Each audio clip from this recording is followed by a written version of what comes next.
The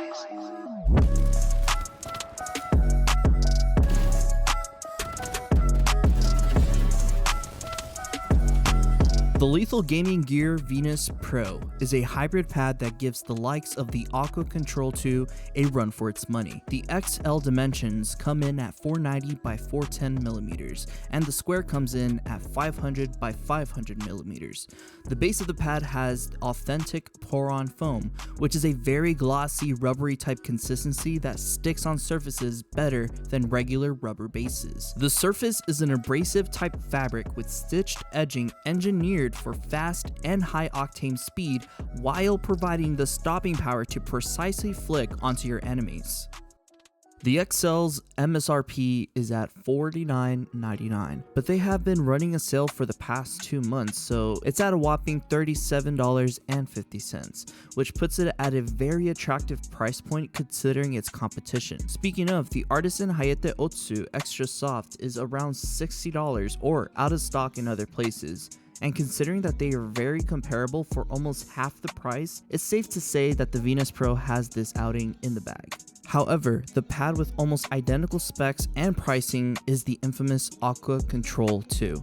Coming in at around $35, I find it trading blows with the Venus Pro. For starters, the Aqua Control 2 is a faster pad, but it has a bit more abrasiveness compared to the Venus Pro. The static friction numbers is where we can really get into it. I'm using a spring scale to measure the force required to move an object, and in this case, how much force is required to move the mouse across both pads. So the first pad we are testing out is going to be the Lethal Gaming Gear Venus Pro. I have the Aria and the Viper V2 Pro. The Aria is weighed at 63.7 grams and the Viper V2 Pro is at 60 grams exactly. The pull force of the Aria is at 11 grams and the pull force for the Viper V2 Pro is at 9 grams.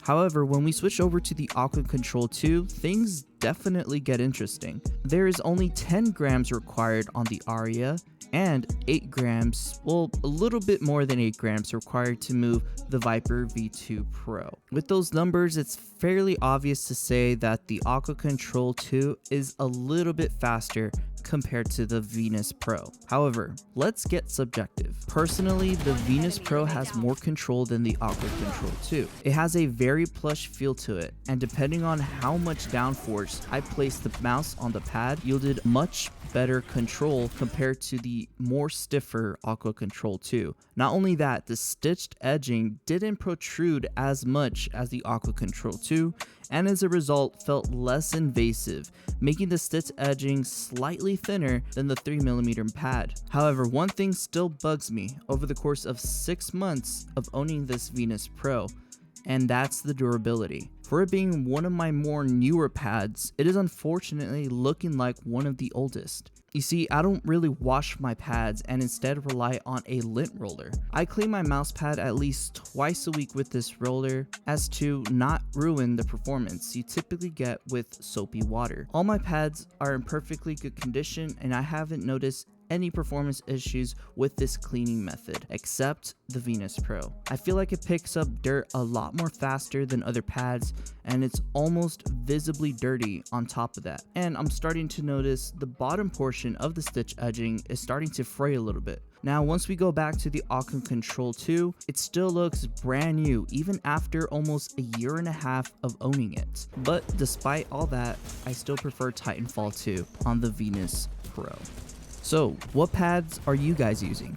Let me know down in the comments section down below, and please let me know what other mouse pads I should definitely check into. If you guys liked the video, go ahead and hit that like button, and be sure you're subscribed so you guys can watch more weekly content like this. Thank you guys so much for watching, and I'll see you guys next week.